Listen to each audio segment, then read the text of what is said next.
Alright, so before we do anything else, we need to go check in with our crew.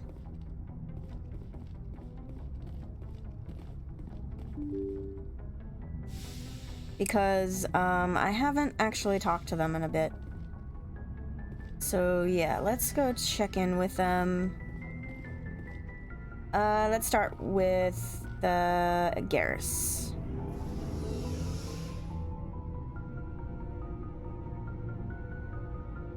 Check in with everybody.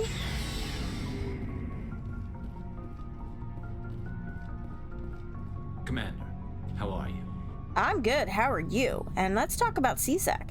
Why did you want to be a CSEC officer in the first place? That's a good question. There were several reasons, I guess.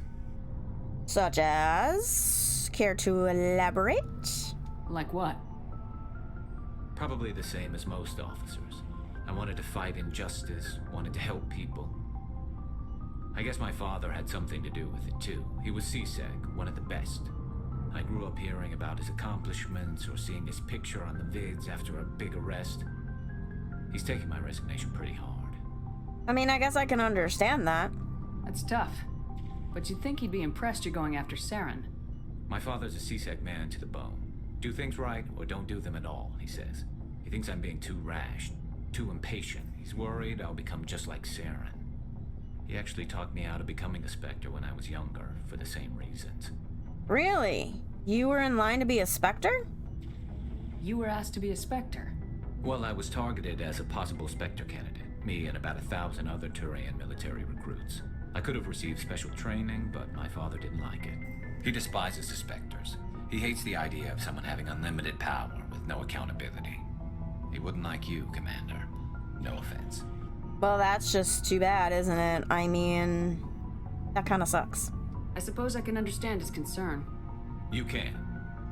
But Saren's not going to play by our rules, CSEC's rules.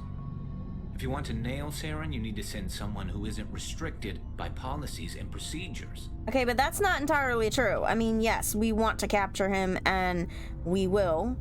We're either going to capture him or we're going to kill him. You know, we don't know how that's going to play out yet. He doesn't strike me as the surrendering type, that's for sure. But that doesn't necessarily mean that we have to compromise who we are to get the job done. Just because you can break the rules doesn't mean you should. I don't need to stoop to Saren's level to stop him. And neither do you, Garrus. I see what you mean, but I'll think about it. Thanks, Commander. Is there anything else you want to talk about? Commander, No. good to see you. Okay, that's fine.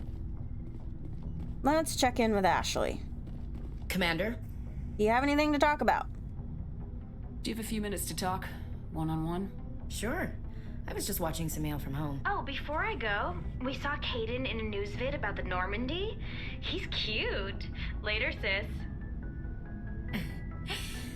Let's pretend this never happened. Kinda late for that, so...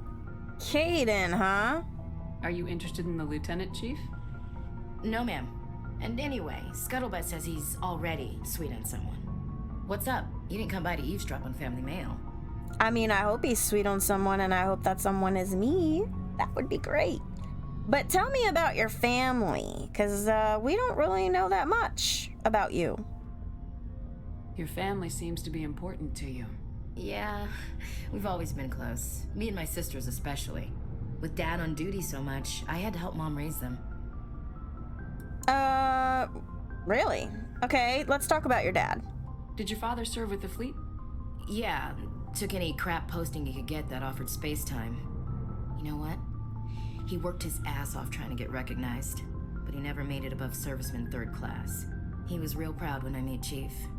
First thing he did was salute. Oh, wow. I'm sorry. But, I mean, I guess you did better than your dad, so that's good, I think. All right, let's talk about your mom. What about your mother? You haven't mentioned her. You must know what military wives are like. Strong because they have to be, able to raise kids while Dad's away on a 6-month cruise. She has a degree in planetary geology. She and Dad both wanted to see new worlds. She gave up her career to raise us, though. Actually, that's kind of sad. A little sad. All right, let's talk about your sister. How many sisters do you have? You have more than one sister? Sounds like a big family.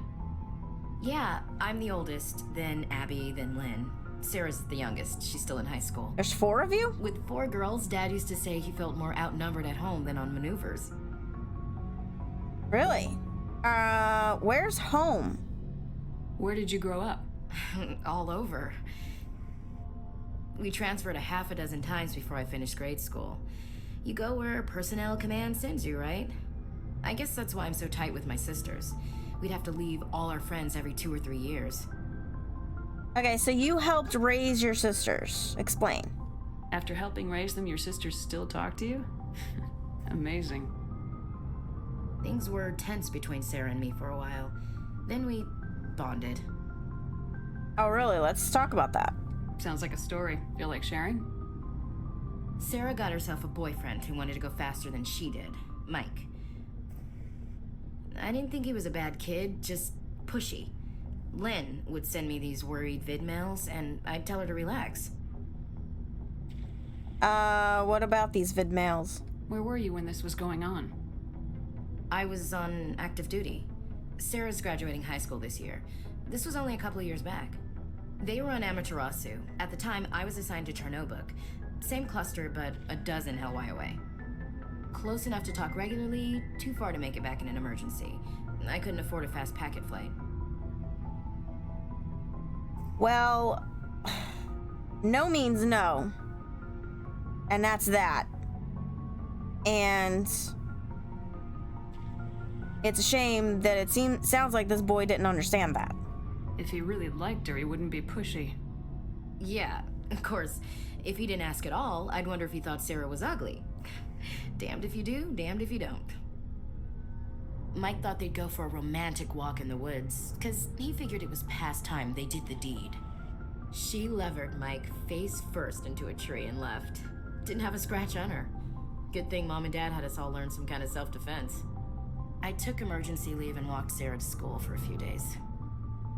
Wait, let's talk about this self-defense. Your dad, I mean, that's actually kind of cool that your dad insisted that the 4 of you take some sort of self-defense. That's really cool. You said all of your sisters learned self-defense? Lynn did pistol practice, but didn't like it. She's kind of nervous. Sarah took Aikido. Abby decided to learn the sword. She always was a little weird. Likes big skirts and tops you have to tie her into. They do great things to her figure, though. What about you? So, what did you learn?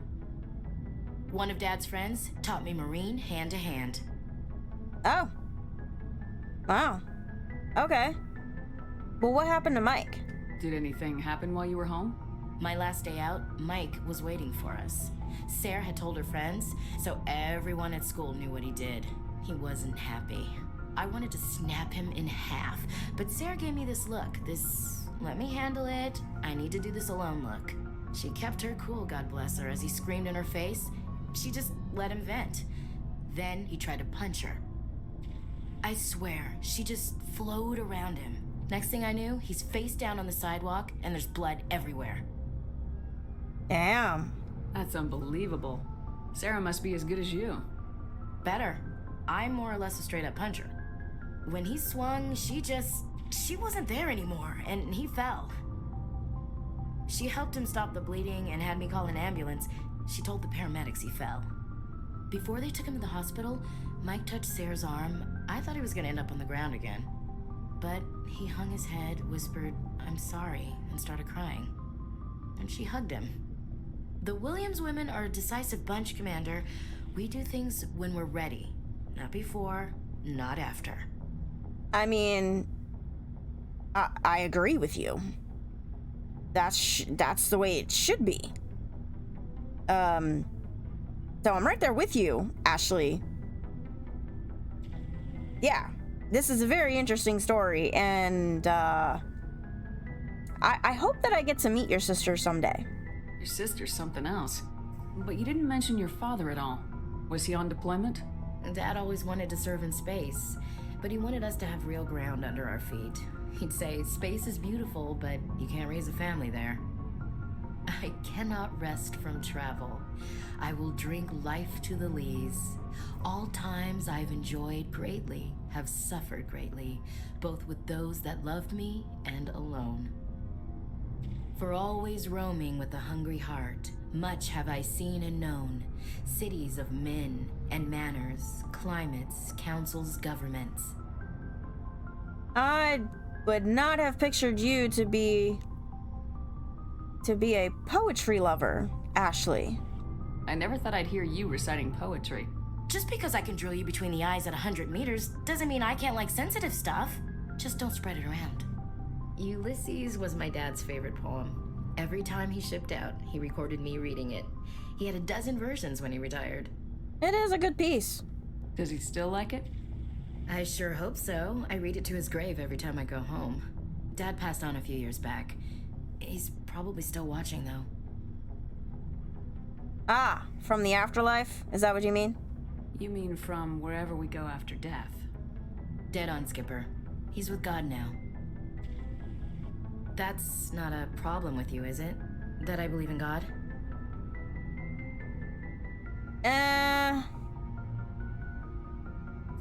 I personally am not interested in that. I mean, I'm agnostic, so it's not like I don't believe, but I don't believe. And I mean, I believe in the possibilities. So who am I to judge? Your beliefs are your business. I'm your commanding officer, not your moral compass. I appreciate that, Skipper. I should get back to my duties. Didn't mean to take up so much of your time. That is all right. It was good chatting with you, Ashley. Dismissed, Chief.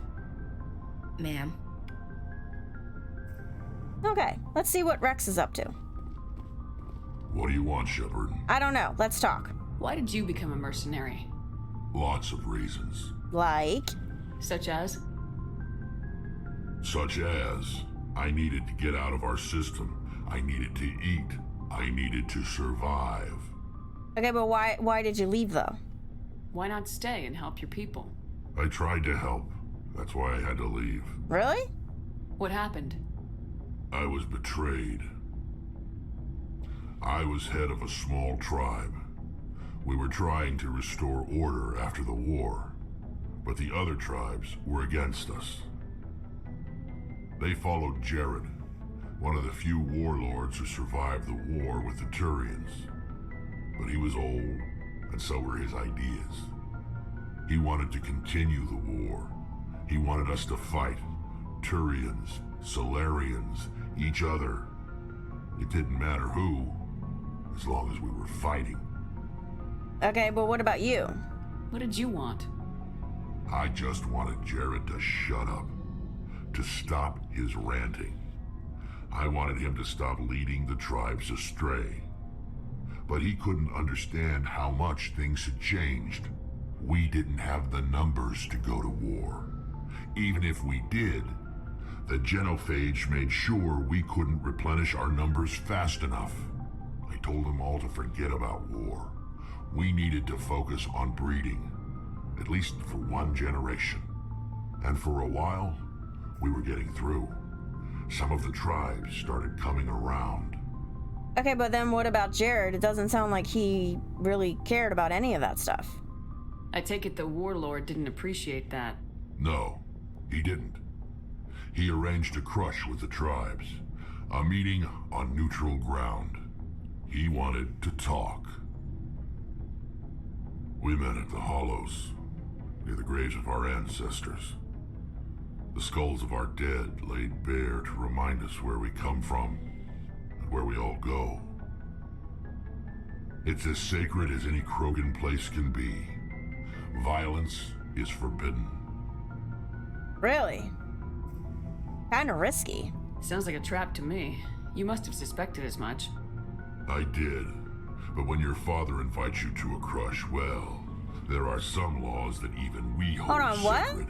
Your father? Jared is your father? Jared was your father? He was, until that day. We talked, but we didn't get anywhere. When it was clear that I wouldn't join him, he gave the signal. His men leapt from the graves of our ancestors like croaking undead. The few that were loyal to me died quickly. Oh, wow. I escaped with my life, but not before I sank my dagger deep into my father's chest. That is why I left, and that's why I'll never go back. I don't even know what to say to that, Rex. I mean, I don't even know anything about my parents. They basically just abandoned me. At least that's what I think. No one's actually ever told me if they died or whatever. If they just abandoned me, I have no clue. But, I can and I can't imagine being in that situation where you're physically having to defend yourself to your own father. I am sorry, and I empathize. And now I understand why you left. So long, Rex. Shepard. That is kind of all sorts of messed up. Alright, let's go check in with Tally.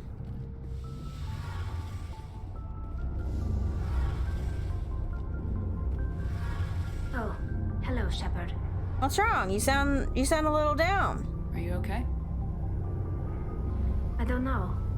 Your ship is amazing, and your crew's been really great to me, especially your chief engineer. But I just sort of feel out of place. The Normandy runs so smooth, it feels like we're not even moving, and the engines are so quiet. How do you sleep at night? Is it too quiet for you? The silence wakes you up? Back on the flotilla, the last thing you want to hear is silence. It means an engine's died or an air filter shut down. Oh. I guess you don't have to worry about that here. But old habits die hard. But it's more than just the silence. This ship feels so empty. It's like half the crew is missing. Back home, I couldn't wait to go on my pilgrimage. I couldn't wait to get away from the crowds. Now that I'm out here, I kind of miss them. Ah, so you're homesick. I totally get where you're coming from, Tally. See, I couldn't wait to get off Earth. I could not wait. I couldn't wait to get away from my old life and get away from the streets and start new, start fresh, and experience space. And I too went through a period of homesickness. I'm out in space. I mean, it's beautiful. I'm learning all these things and this experience that I will never forget. And I found myself kind of longing to go back. So yeah, that's homesickness, Tally. That's what that is. It will pass. Sometimes we don't appreciate what we have till it's gone. That's true. I'm starting to wonder if that's what the pilgrimage is really about. It's given me a whole new perspective on my people and our culture. You know, there's always a few who go on their pilgrimages and never return. I always assumed something bad happened to them. But maybe they just wanted a different life. I mean, well, that's true. But it doesn't sound like you're going to be one that doesn't go back. You do plan to return to the migrant fleet, right? I could never abandon my people, Shepard. I will go back eventually. But we have to stop Saren first. Otherwise, I might not have a home to go back to. This is very true. Okay, thank you for talking to me, Tally. I should go. See you later.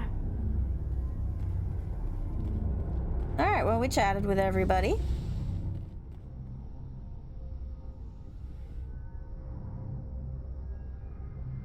I get the feeling you want to ask me something, Commander.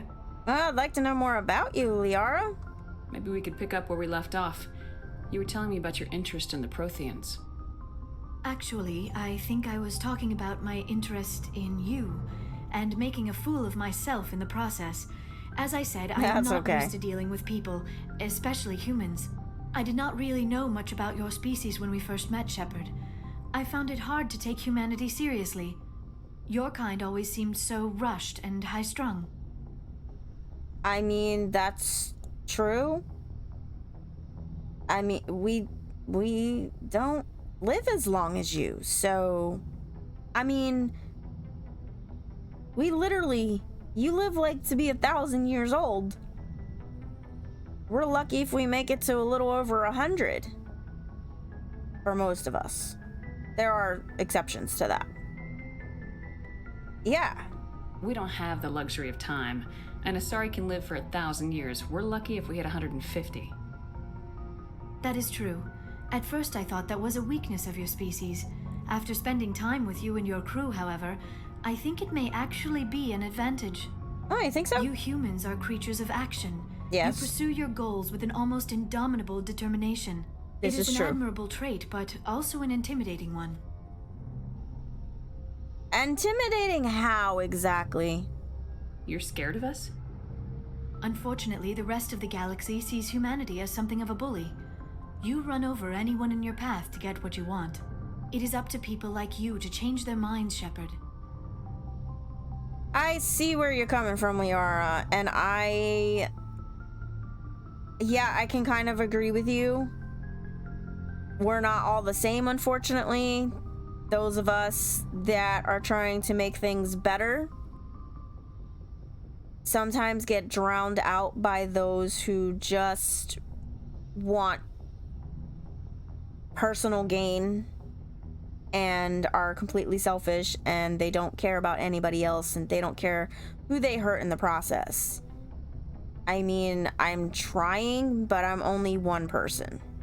I'm doing the best I can, Liara. There is a reason the Council chose you to become a Spectre. They saw something special in you. The best of what humanity has to offer. I looked into your history. I know what happened on Akuz. The fact that you survived shows a remarkable strength. I'm not sure how I feel about you looking into my history. You know you could have asked, right? You didn't need to go behind my back. I would have told you whatever you wanted to know. I apologize, Commander. After our last conversation, I was afraid I would say something stupid again. I wanted to know more about you, to understand what made you into the woman you are. There is something compelling about you, Shepard. Are you sure it's not the beacon that you're interested in? You're interested in me because of my visions. You just want to know more about the Protheans. I admit, your connection to the Protheans had something to do with my initial interest, but it has grown beyond that. You intrigue me, Shepard, but I was not sure if it was appropriate to act on my feelings. I thought there might already be a relationship between you and Lieutenant Alenko. But, well, yes, there is. I'm very interested in Kaidan, actually. I care about Kaidan. A lot. I thought so. Still, I feel as if there is also some attraction between us, Shepard. No, it's not. It's not the attraction that you're thinking. Okay? I'm interested, but more out of curiosity of you as an individual and separating you from all Asari. You are very different from other Asari that I have met, which admittedly has not been a whole lot. So as an individual, yes, I want to know you better. The attraction is not what you think it is. I just want to be friends. I'm not interested in you in that way, Liara. This is very embarrassing for me, Commander. Please, let's talk about something else. I'm sorry that I embarrassed you. I don't mean to. I don't want to hurt your feelings, and I don't want to embarrass you. But I can't lie to you either, because I do want us to be friends, and I believe that friends shouldn't lie to each other. So I hope that we can get past this awkward moments. Okay? Let's hope for that. Thank you for talking to me, Liara. I should go. Goodbye, Commander. All right, let's go check in with Kaidan.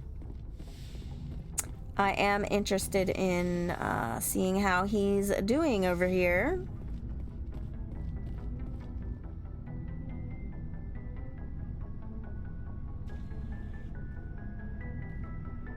Do you have some time to talk now, Commander? I absolutely do. Of course. Have a seat. We've played it pretty close to the book so far, but we're a long way from backup. We've got some tough calls to make. I'm just saying, try to leave yourself a way out.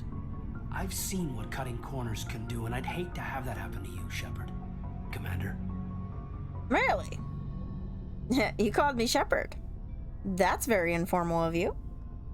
That's not the appropriate way to address your commanding officer, Lieutenant. I wasn't speaking to you as my commanding officer, ma'am. I don't want to send any bad signals. Just, working on what I've picked up. You tell me if I'm going too far. I don't think you're going too far.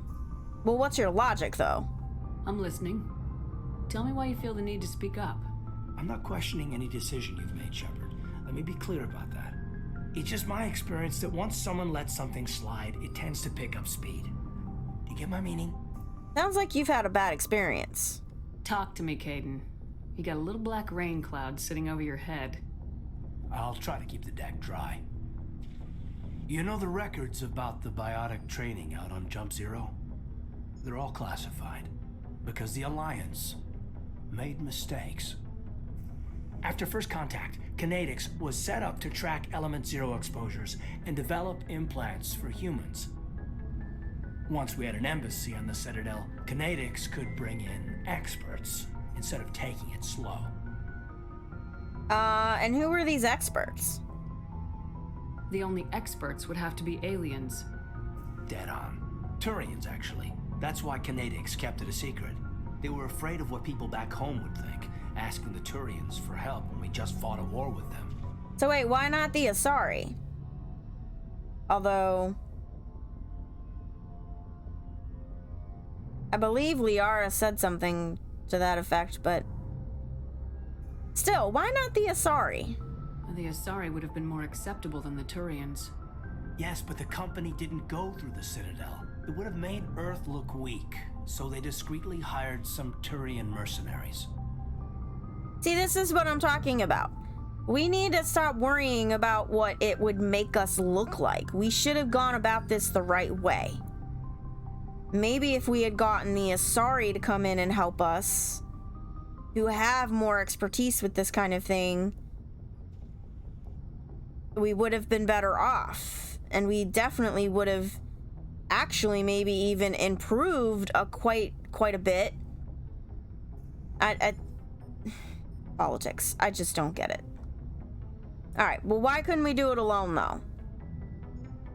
I mean, technically, I guess that would have been stupid, too, though. That wouldn't have been appropriate. We needed help. Is there some reason we couldn't learn it on our own? They didn't know where to start. Hell, it took a couple of years to even link biotics and Ezo. Forget trying to get the kids to move stuff. They had trouble just helping them not break their own limbs. And their choice of teachers didn't help much. Well, I'm sure they meant well. I mean, but it sounds like you had a bad teacher, which, if he's a Turian, he or she was a Turian, I just don't see how the Turians could have helped. Get your knuckles rapped a few times, Lieutenant? Yeah, you could say that. Our instructor was a Turian by the name of Commander Vernus. To introduce himself, he liked to say, "I was at the helm of the dreadnought that killed your father." When I told him my dad wasn't in the war, he'd retired to Vancouver. My family had an inland home that matured to new beachfront. Vernus had it in for me after that. He cut corners, pushed hard. I mean, you either came out a Superman or a wreck. A lot of kids snapped. That's terrible. A few died. The point of all of this, I guess, is that when you cut corners, it's not always obvious who pays for it. Okay, but why are you telling me this exactly? I mean, this is an interesting story, don't get me wrong, and I'm learning so much about you, but I'm not really seeing the connection here. So why are you telling me this? Are you saying I'm cutting corners somewhere? I'm saying it's probably inevitable that we'll have to, and when that happens, I want to help you. When someone important to you is up on a ledge, you help them. Keep them from mistakes better made by a kid. Oh, I'm important to you, huh? Important, huh? If I'm out of line, just say No, the word. no, you are not out of line. You are totally in the line. You're not out of line, Caden. But there are regs. I get you, Shepard. I don't make a habit of complicating the chain of command. Just think about what I said. Okay, I will. Thank you very much, Caden. We'll talk later, Caden. I'd like that. Okay. Is there anything over here? No. All right.